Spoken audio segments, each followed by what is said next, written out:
Good morning, everyone. Welcome to Turfgrass Epistemology. I'm Travis Shaddix. I hope everybody is doing well. Had a good weekend. I see some frost out there this morning in Lexington on the rooftops and the cars, so it's getting a little colder. I don't see anything on the turf yet as far as early morning frost, but I'm sure there's a little bit there. It got down to, I think it was 40 this morning, 39, 40, something like that this morning. And then it's going to warm back up later in the week, I think at 78 or something, 79 later in the week. So temperature fluctuations are all over the place right now, which is a little bit about what we're going to talk about today. I didn't really set up that intro on purpose like that, but we're going to talk about temperature fluctuations and what happens in some cases when we have drastic reductions in temperature. Good to see everybody in the chat. I'm really glad people are participating. Seems like there's a little bit of a movement towards this channel, more participation. I guess we're doing something right here. Haven't offended anybody too much yet. So whether you're out there spraying or if you're in California at 7 a.m. getting dressed or getting ready for work or school or whatever, you can kind of just sit back and relax and listen to some turfgrass stuff. Had a good weekend. My son's birthday was Saturday. Para meu filho, você tem 12 anos, muitos braços para você. Parabéns, eu te amo muito. He's 12. We had a little birthday party for him. We were on the back deck and we were singing happy birthday in my backyard neighbor and across the backyard. As soon as we got done singing happy birthday to him, they like to play music over there in the back, and they're my backdoor neighbor. Thank goodness it's good music though. And after we were done singing happy birthday to him, they played the Beatles happy birthday song from the other yard. So I thought that was kind of cute. Told him thank you. When my son was 2, excuse me for my voice this morning. When my son was 2, we have a video of him dancing to the Beatles happy birthday song. I think if I put that on the channel, I'd probably get more followers because it's hilarious. It's a funny video. You know, he could barely even speak at that age and he's dancing around to the Beatles. I thought that was funny. Anyways, we did that on Saturday. And then Sunday we got a new game for him. If you've ever played the game Catan, C-A-T-A-N, you probably would appreciate it. But if you haven't, it's a pretty interesting board game. We played that for they played it for just like 5 hours yesterday. So it was a good weekend. Really, really good weekend. So I finished last week with a unintended rant, if you want to call it that, about a video, and try to get a hold of that guy. There's a video on iron. I'm not going to go into a whole lot of deal here. I just kind of fill you guys in on a little bit what's going on. Let me just say this, is that I don't know if anybody understands iron in the soil, to be honest with you. There was a professor in the 70s. His name was Lindsay. He might have understood iron. And one of his graduate students, who ended up being a professor at UF, who I ended up being next door to, he might understand iron to some degree. But I don't know if anybody fully understands iron in the soil and in the turfgrass system. I mean, it's unbelievably complicated. But the video was a little bit off. And what offended me was he was using, at least I inferred that he was using my research to say some things that just didn't connect with the research. So I had a little rant there and reached out to him on a few things. I wasn't able to get a hold of him. I put a few comments just in his video, just asked him to give me a call or give me an email, but the comments didn't show up. I don't know why. anyway, he replied to one of my email or one of my videos and just provided some explanations and some reasons. And he seems interested. I mean, he seems sincere. I mean, I inferred from his comment that he does seem interested in learning, and he doesn't intend to provide any misinformation. And he asked some good questions, and so I've replied back to him. And so maybe he and I can have an email conversation, or maybe have a phone call here or there, and kind of create something productive and useful out of an odd sort of situation. So. I just want to read two things that he put in his reply, because one of them struck me as particularly important. He said two things this is him speaking, two things I learned from your critique. It's not the phosphorus locking up the iron, as I've repeatedly heard. That's number one. Well, phosphorus locks up the iron. If you want to call that. I don't like that phrase because it's not scientific, but it binds with phosphorus for sure. But it's not going to happen like that. Near to the degree it will with oxygen. So that's not a point of major concern. Like, it's going to reduce the amount of phosphorus in the soil to such a degree that it's going to be a problem. I sort of inferred that from what he said. But he caught that. It's like, it's not that big of an issue. It is an issue, but it's not near as big an issue as it is binding with oxygen. And then number two, which is what I thought would, and I'll go into this in more detail at a future time, not this video back and forth, but the iron in the turfgrass system. And number two, which is what I thought was very important that he wrote this, and it leads me to believe that maybe this channel is providing some benefit to him and to other people. He said, more expensive chelations also don't do any good in soil at reasonable application rates. This is pretty shocking to me, as I've heard otherwise, but there are a lot more products I don't believe in. Oh, wait, there's a lot more products I don't believe in than products I do believe in. So I apparently should have, here's the key. I should have been more skeptical, even if the source was one I would consider an advocate for sound agronomy. And really that to me, that's important that he would say that, because I'm inferring from what he's saying that he feels he should have been more skeptical about the information he was receiving. And really, sound skepticism, healthy skepticism, is a protectant to us. And it's important that we learn how to become skeptical. And part of that process is learning how to think critically and understanding the systems a little bit. But that skepticism is important. And if I've done anything, I hope I've maybe planted a seed of knowledge there for him, and to maybe that seed will grow into a base of learning how to be healthily, learning how to be skeptical in a healthy way. It's not to be dismissive or cynical or anything like that, but to have skepticism about the information you have until you have sufficient information or sufficient evidence to convince you one way or the other, whether you should tend to believe it's true or tend to not believe it's true. That comes from being a little skeptical at the beginning. So I thought that was nice that he wrote that. And for whoever, I don't know the gentleman's name, but I've reached out again and said, hey, here's my email. Give me an email and we'll have a chit chat. Maybe we can create something interesting together, and I can help you out, and maybe you can help me out. So anyway, that's it about that. That was last week.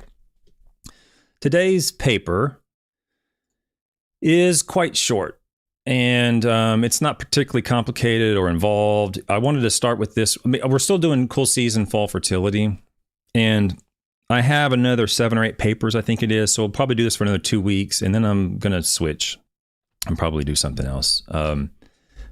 But today's paper is not specifically on nutrition. It's more just on the temperature fluctuations and hardiness of the turfgrass as it goes into winter. I just, for some reason, felt like I should include this in this topic for this session, if you want to call it that, this week.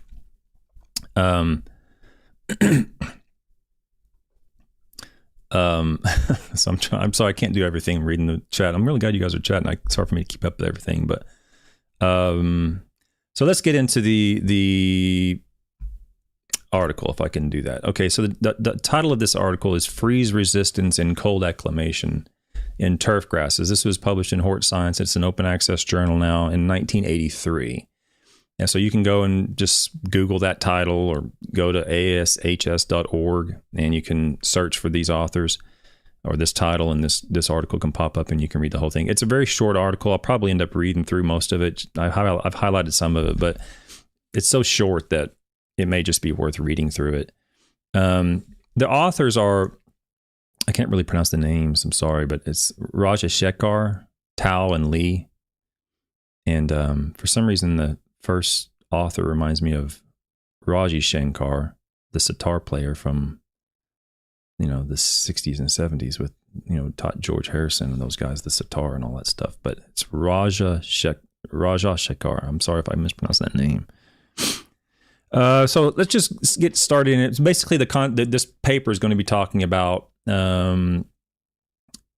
what will occur if the turf grass experiences cold reductions or temperature reductions too quickly, and what sort of you might expect in terms of winter kill or issues during the winter if we have a sudden freeze, basically. Now, this is all done in the lab, but we'll read through it. Here we go.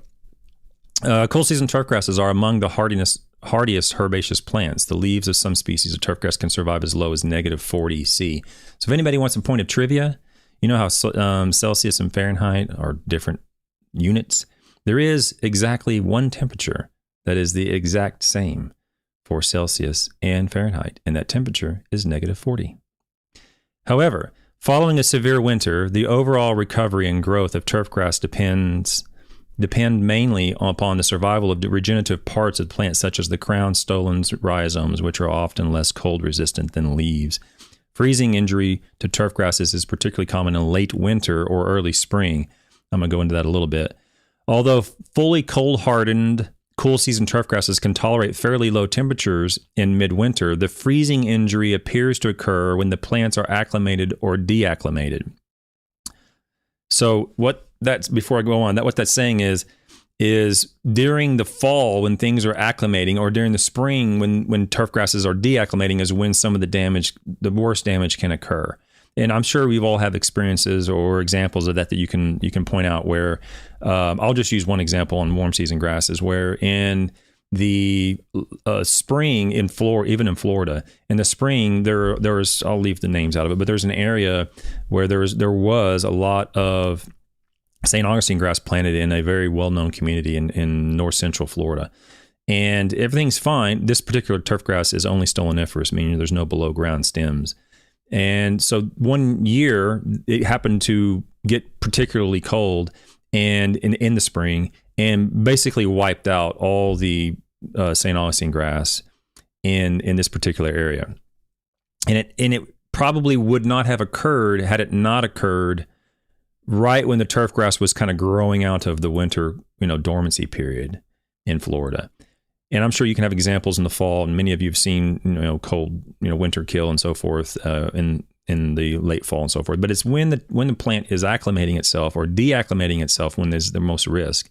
It's not so much when the dead of winter, if the turf's already hardened off, that we see a lot of death. The temperature can drop quite low at those times, and the evidence is pretty clear that this risk of death is not quite as severe as if the same temperature occurs later in the spring or early in the fall, when the plant's not quite as hardened off. In this study, we report the freeze resistance of leaf crown and root tissues of non-hardened and hardened plants of 3 species. Okay, so we're going to look at all those. Oops, we're going to look at these. Where are we at? Leaf crown and root tissues. I'm not so much worried in the world of turf. I'm not so much worried about the leaf as I am the crown.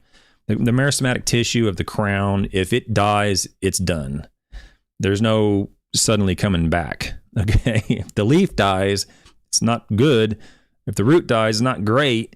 But as long as the crown survives, there's a pretty good chance that you could be able to recover from that. But the crown's dead. That's dead. The turf's dead.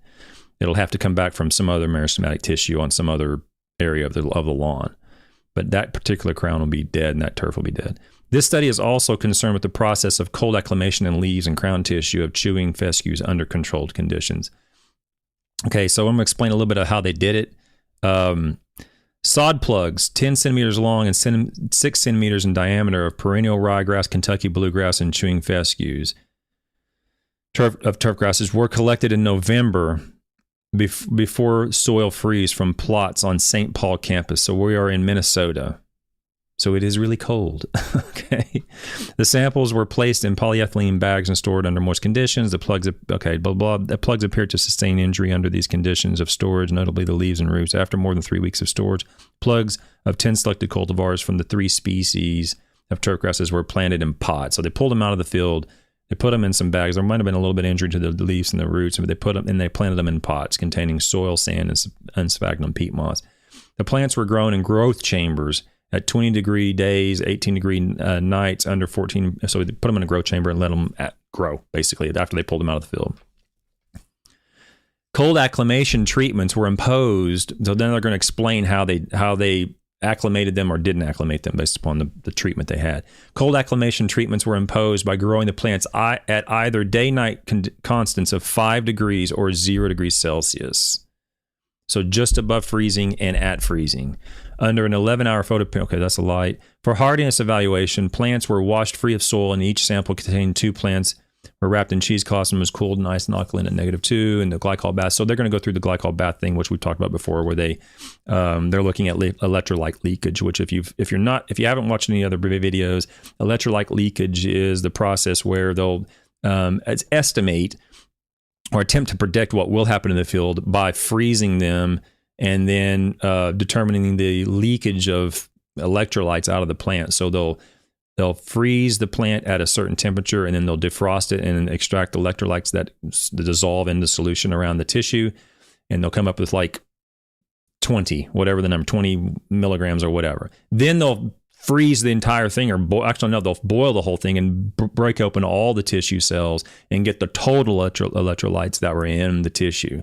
So it's a total electrolytes that were in the tissue compared to the percentage of electrolytes that leaked out of the tissue when it was exposed to a certain temperature. And they have from that, they get an idea as to how hardy the plant would be or how resistant it would be to cold damage.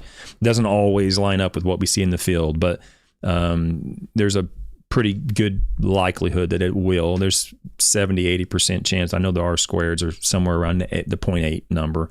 And many of these, when they try to correlate what you saw in electrolyte leakage versus what you saw in the field. But we are aware of some of the early papers we already talked about where that test, they said this is going to happen. And then later on, the scientists found that they don't happen at all. So we have to take with this a little bit of skepticism, as we mentioned at the beginning. Let's go down to the next highlighted area. Although the electrolyte leakage is well defined and occurs over a narrow temperature range in non-hardened plants, it is rather gradual in hardened plants, particularly in hardened crown tissues, which often leaked electrolytes over the entire range of temperatures tested. So it's basically letting you know that it worked for non-hardened plants, but for hardened plants, it's a little bit iffy, I guess. In the majority of cases, the conductivity test could not be used satisfactorily to determine the killing temperatures of the roots. So you'll see some numbers in here for the roots where they're just missing numbers, where it just didn't work for the roots. The electrolyte leakage test just didn't function and didn't work well when they did it on the roots. Okay. The cold hardness of leaves, crowns, and in some cases roots of perennial ryegrass, Kentucky bluegrass, and red fescues, and chewing fescues are shown in Table 1.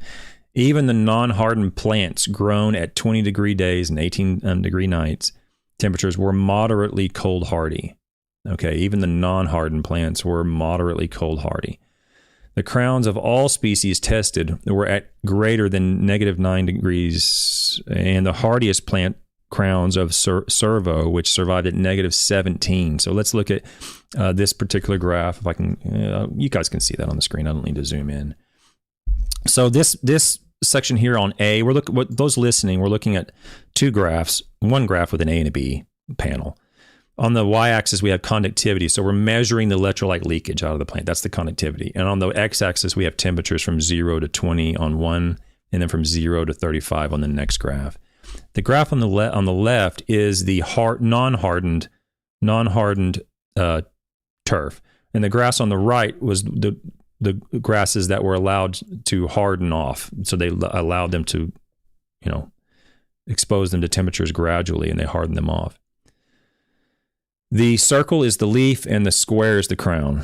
Okay, in this particular case on the left, when it's not hardened off, the leaf and the crown were roughly the same, where we see the electrolyte leakage reaching its maximum at about 15 degrees. Okay, this is what this is saying. Okay, so like 85% electrolyte leakage occurred at negative 15 degrees when it was not hardened off. But when it was hardened off, we can see negative 15 degrees, you only have about 25% leakage, whereas it was 85% when it was not hardened off.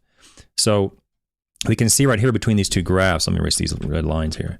Between these two graphs, that the influence of hardening off on electrolyte leakage, it requires, in order to get 80% leakage from the leaf and from the crown, you're looking at temperatures of negative 25 or greater from hardened off plants. Whereas if they're not hardened off, that same leakage occurred, much, much earlier. It didn't need to get that cold, and you're already breaking apart plant cells is what this graph is saying. Okay.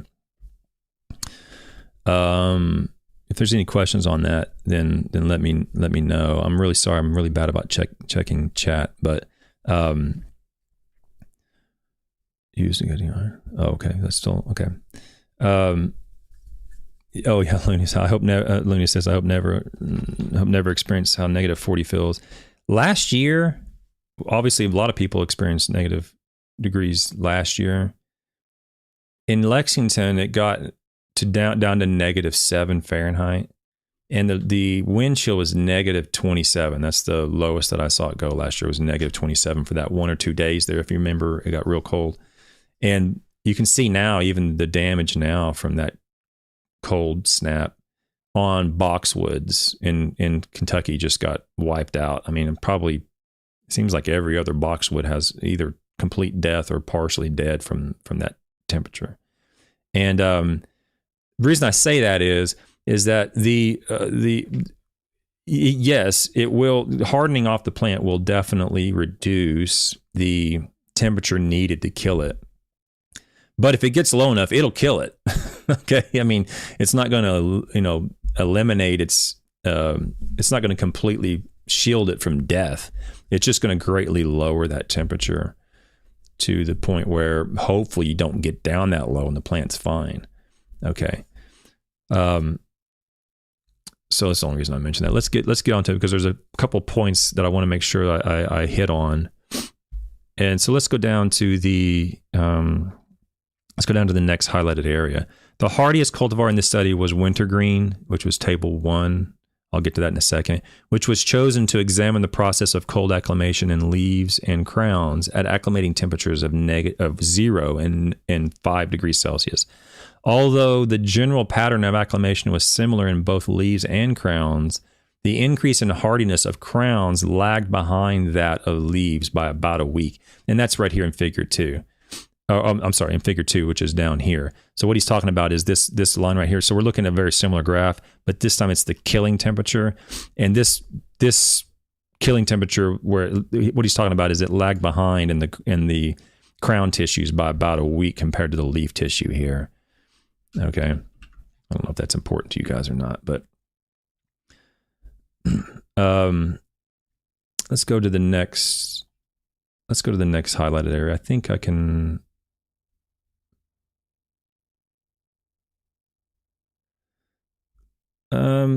Yeah, let me just read the next one because I want to go to table 1 in a second. At the acclimating temperature of 5 degrees, the increases in the cold hardiness in leaves and crowns during this period were about 9 degrees and 8 degrees, respectively, as opposed to 5 degrees and 7 degrees at the acclimating temperature of 0 degrees. After this initial increase in hardiness, neither crowns nor leaves increased their hardiness substantially for the following week. If the plants were left at the acclimating temperature of 5 degrees for more than 3 weeks, the leaves reached a maximum hardiness of negative 28 degrees by 4 weeks and did not increase further for 8 weeks or longer. I'm going to get somewhere real quick with this.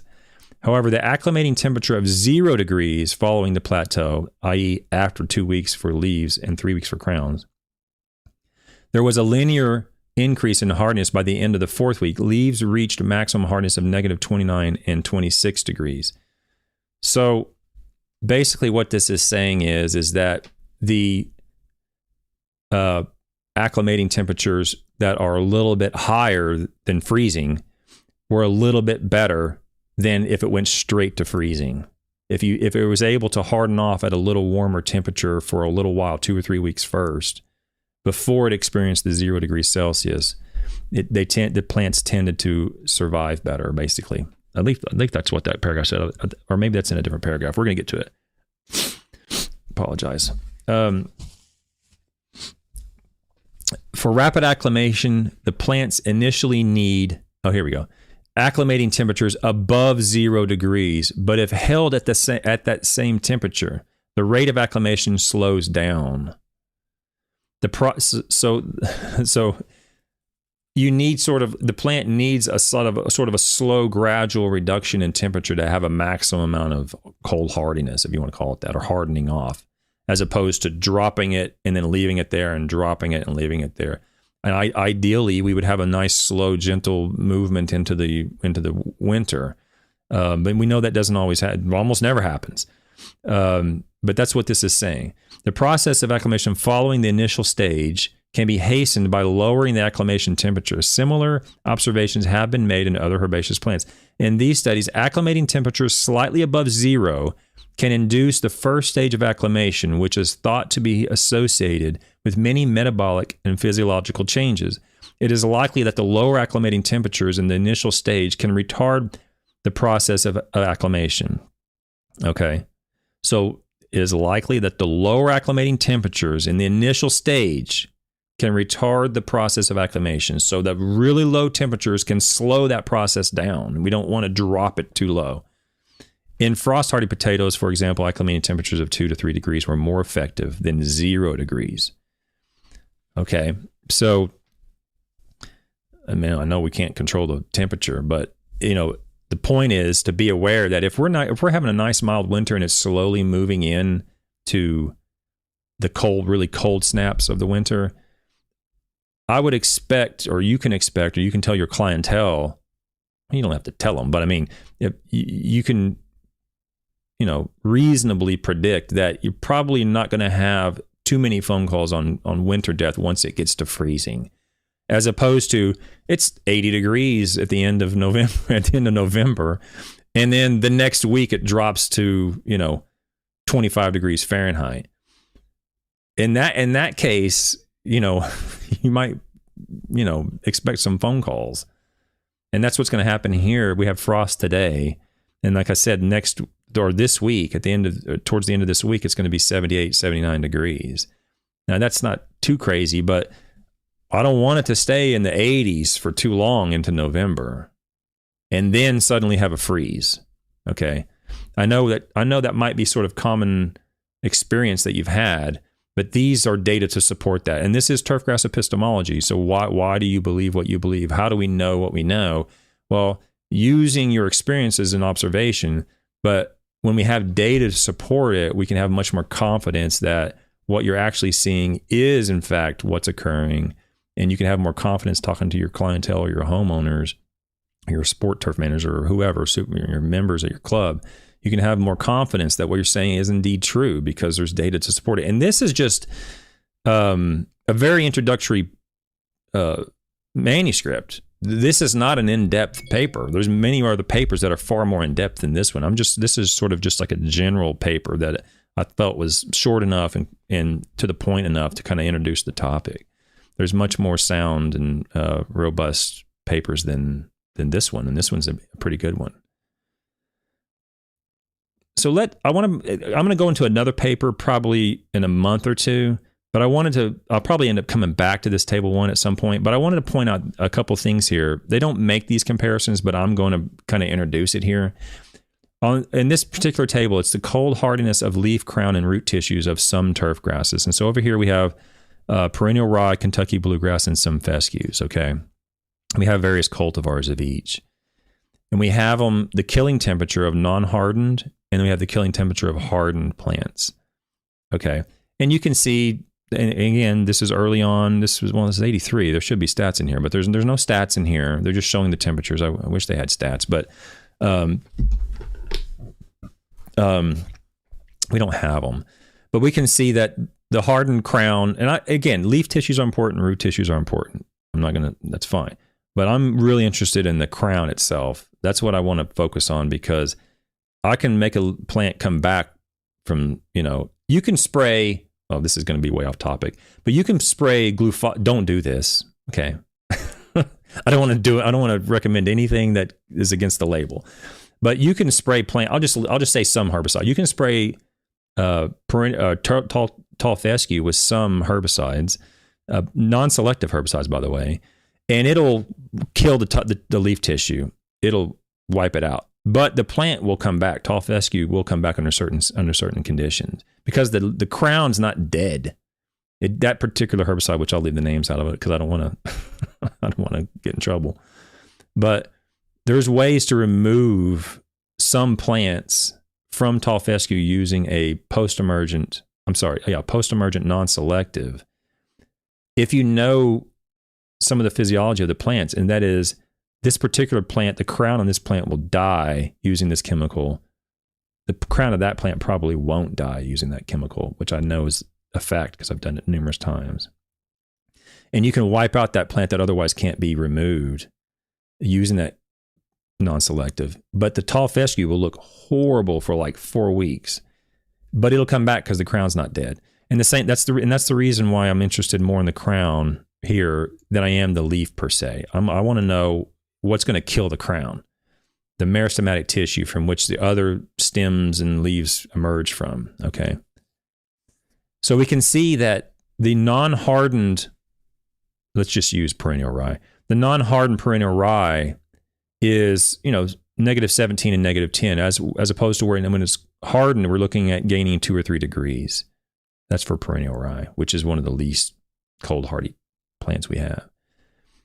But when you go to like bluegrass or fescues, you see the killing temperature of the crown -10 to say -12 for these species and cultivars. But look at what happens when you harden it off. It almost double. Well, it does double. -10, -20, -27. Okay. So for one, this shows that the hardening off process is in the killing temperature is different for different species, and even different cultivars within a species. Very different. The magnitude of the benefit of hardening off is much different.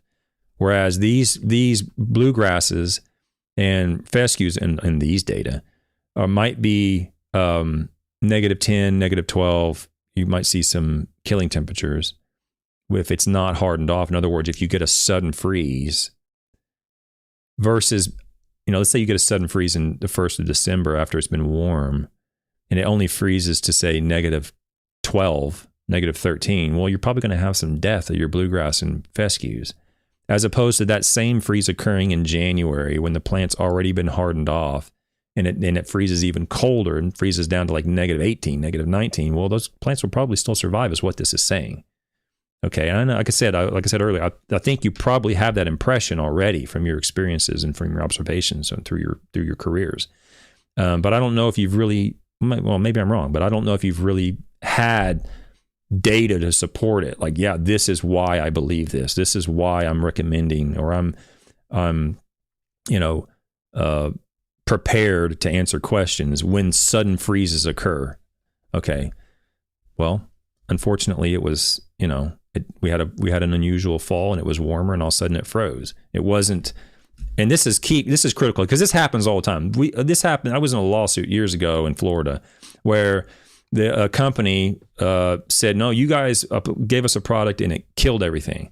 Well, the product happened to go down right before a freeze. Okay. So you're going to say, okay, the product did it, or you're going to say the freeze did it. All right. So you have to be aware, like if you go out in late fall and you're going out with, say, soluble N, which we've been talking about. I mean, now's not too late. It's October, depending on where you're at. But if you go out late October, late November with some heavy rates of soluble N, we're pretty familiar with it. It's probably not going to exacerbate winter kill to any degree. The papers we've been going over have shown that. It's not wise. You probably shouldn't do it in these especially heavy rates of soluble nitrogen late into November. It's not really going to help the plant that much, but it's also not going to hurt it that much, right? However, if you did that and it's been warm, and then suddenly it freezes hard, that your customer or your clients or your members or coaches might connect the two and say, hey, you just put that fertilizer down and then my turf died. Your fertilizer killed my turf. Meanwhile, it probably would have died anyway had you not put the fertilizer down, because of the temperature, sudden temperature drops. If it was warm and all of a sudden the temperature dropped and froze everything, and suddenly it looks like you did something wrong, when in fact it probably was just the temperature, the natural situation with the grass. It just was warm and then it froze.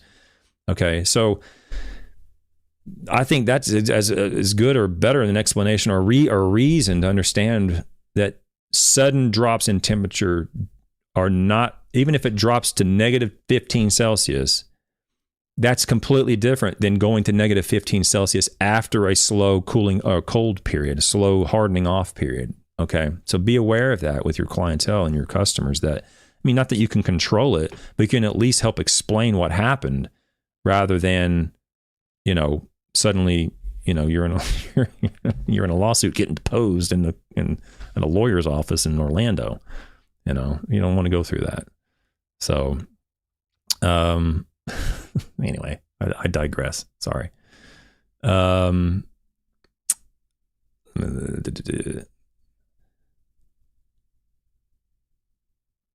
So I find that ryegrass has more winter kill. What else besides temps would be killing it? Well, ryegrass will, and here you see ryegrass. Okay, ryegrass will consistently be noted in the literature as being the least cold hardy. It will, time after time after time, it will be one of the least cold hardy. Whereas, say, something like Poa annua or the bluegrasses or the fine fescues will tend to be the more cold hardy, and then the tall fescues tend to be in the middle somewhere. Bent grasses tend to be a little bit more cold hardy, but perennial ryegrass is consistently, over many, many papers, shown to be more susceptible to winter kill than the other grasses. So what else besides temps would be killing it? I'm not going to, again, so, okay. Let me just go into it briefly, Looney, but understand, I've said this before, I am not a plant physiologist, okay? I'm starting to move out of my lane here, okay? So don't take what I'm saying as absolute fact, okay? This is my understanding, but my understanding could be wrong. I'm not a plant physiologist. When it comes to winter kill, there seems to be pretty good evidence that it occurs as a result of the crown remaining moist, as opposed to the crown drying out a little bit before it freezes. Not only that, the soil temperature. So if the soil is wet, as opposed to the soil being dry, those turf grasses will, from my understanding, will tend to exhibit winter kill much more than when the soil is dry. So when the soil is wet and cold and then freezes, again, I hesitate to even say this because I could be wrong. I'm not like I said, I'm not a physiologist, but it's my understanding that it's the moisture in the meristematic tissue of the crown and around the crown that will greatly enhance the winter kill itself, as opposed to allowing the plant to kind of dry out and acclimate itself a little bit to the temperatures, and then the low temperature occurs. Okay.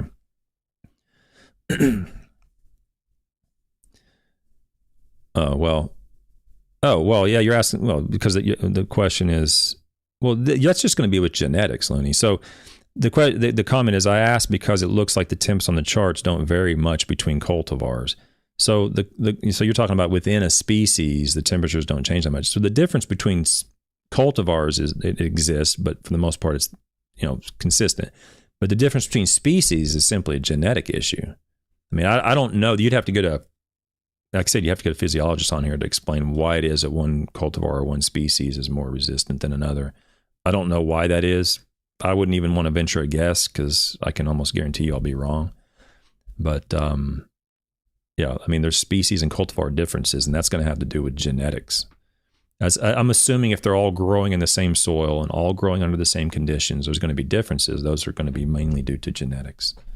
Whether or not one plant accumulates more of a particular element and that helps reduce it, or whether it accumulates more carbohydrates and that helps reduce it, or it thickens the cell wall and that helps. I don't know all that. I guarantee you someone does, though. Someone does, but there's going to be genetic differences among those species, and one way or the other, some of those will be more hardy than others. Sorry if that doesn't satisfy your interest in that question. I'm just not equipped to answer it. Okay, the last little part that I highlighted. One of the major differences between these two acclimating conditions is that under fill conditions, air temperatures can stay below 0 degrees for long periods of time, and the plants are subjected to dehydration caused by frost. For rapid cold acclimation of wintergreen, it has been suggested that a combination of acclimating temperatures is required, with the initial stage needing temperatures above 0, followed by lower temperatures. So, short and skinny of it is that I guess the title of what did I title this thing? I don't even remember what I titled this thing. What to expect? What to expect is, as long as we're slowly moving into winter and the temperatures are slowly dropping, I would expect very little to occur. But if we're staying warm and when the turf grasses haven't been able to acclimate and haven't been able to, move some of those carbohydrates and start making its changes and, start hardening off the plant tissue, however it does that, if it hadn't had a chance to do that because it's warm and then suddenly a freeze occurs and it stays frozen, you're going to be more prone. There's going to be a greater risk of winter kill. Okay. But I say that to say this is that, like I said earlier in my conversation or my discussion, is that I've seen time after time again that you have to remember, I used to be a fertilizer salesman and a sales manager. I managed a lot of fertilizer. So I had to deal with a lot of different things in different parts of the state. And in the north part of the state, they dealt with freezes. In the south part of the state, they didn't deal with freezes. And so there's a lot of connections of point A and point B that are completely unrelated, because the customer will see this. Oh, you did this and that happened. Therefore, what you did must have caused that to happen. And you can end up, you lose one customer, okay. But if you lose one customer and the word of mouth gets out and then they have a bad experience, it can cascade, it can domino. So to be aware of your environment when it comes to cool season grasses in the fall, to be aware of that, hey, the next 3 weeks, it looks like it's a pretty consistent low, drop. It's going down 1 or 2 degrees every week, and or whatever the case is, and very little risk. But I'm looking at mine right now. Well, let's look at it. Let's look at my temperature right now. So right now, the high today is the low this morning was 38, and the high I can't go backwards in time, but the high yesterday was like high 60s. At the end of the week, it gets up to 78 and then back down to 50 and 30. So it gets below freezing next Wednesday. Okay, so I'm looking at this going, I got freezing temperatures the middle of next week, and I got ideal growing conditions, 78, 80 degrees all of this week. And it's sunny here. For all of this week, it's sunny and high 70s to low high 70s. So it's going to be growing out there, and then next week it's going to freeze.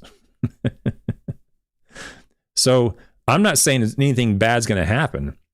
I'm just saying be aware that it's going to drop. So looking at it, it's going to drop from 78 on next Sunday to 50. It's going to drop 30 degrees in 3 days. That's what I'm talking about when it comes to papers like this. I would be concerned, or at least be aware, that it's going to drop 30 degrees in Lexington in the span of 3 days. At the end of October, and the drop is going to be to the point where it's below freezing. That's what I'm talking about when it comes to trying to forecast or be aware of what might occur as a result of what you're doing. It's not as a result of what you're doing, but it could be perceived as a result of what you're doing by your customers. Well, I saw you spray out some pre-emergent herbicide. You're spraying something on my lawn and now it's dead. Well, yeah, but it didn't have anything to do with it. Okay. Because it was going to freeze anyway. It has to do with the freeze. Well, you did it, so I want you to resod my lawn. I know you guys have experiences and examples of that, but it didn't have anything to do with it. Very likely, it had nothing to do with it. So these data, these results, and I'll eventually go into much more detail on many other papers that give you some confidence, I hope, that indeed this drastic drop in temperature followed by death is supported by science. It is supported by evidence that we've published. It's not just what I saw and I've been seeing for 10 years and someone said it at a turf conference somewhere. Indeed, it is, in fact. Okay? That's kind of the take-home message. I don't see anything else in the chat that I want to, well, unless you have something else, please let me know. I got about a minute or two here. This week, tomorrow will be at 10 a.m. So this is a normal week. 10 a.m. on Monday, 10 a.m. on Tuesday, 10 a.m. on Thursday. On Wednesday night, I'll do a 9 p.m. podcast. So at night for those people, audience members that can't make it in the morning who might be able to make it in the evenings. I'll do one on this Wednesday at 9 p.m. Okay, guys? If there's no more questions, I really appreciate everybody showing up. Thanks for all the chat. Thanks for participating. Thanks for supporting this channel. I really appreciate it. I hope this helped. Thank you all. I'll see you guys tomorrow morning.